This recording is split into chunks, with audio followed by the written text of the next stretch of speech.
I went to my husband's family's house like recently, and my husband, if you follow me, you know my husband was sick, and it was definitely an attack on the enemy. It came out of nowhere, to be real, and I was like, Lord, what's happening?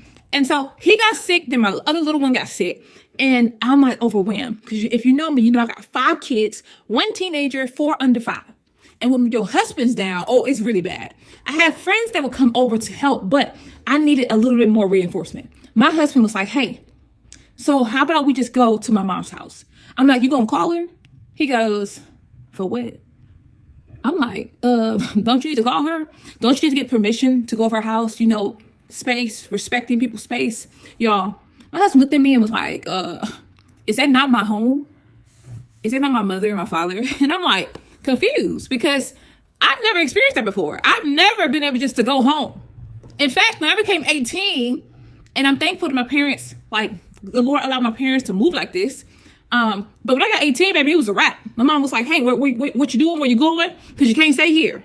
And even though that made me who I am today, and I'm so thankful for those hardships, I realized that was actually trauma. That was probably not the best way to handle that as an 18-year-old. Especially an 18-year-old who has no clue, who's going to go then to learn how to live off debt, student loan debt, and totally try to fight for her life coming from nothing. I literally came from, honestly, I didn't come from a wealthy family at all.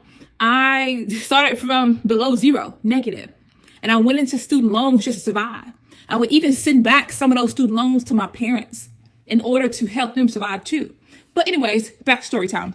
My husband looks at me, he's like, hey, I'm going to take you to my parents' house and they're going to just let us be there. And I'm like, so are you not going to ask them how long we can stay? Like, what is the protocol? What is the protocol to being able to stay with your parents? Yeah, my husband was like, no, we stay as long as we want. Yo, I am baffled. I am like, are you kidding me? And it just really hit me.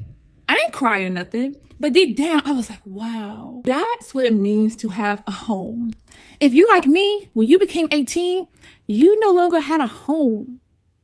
And so what I want to tell you to do is not blame your parents, not get all in your attitude and your emotions. But I want you to do what God led me to do, which was to make a decision that I am not just going to be willing to go broke for my kids, buy them little stupid little Jordans, all this dumb stuff, but I'm going to make a commitment to truly break the generational cycles of poverty. And that's not just money.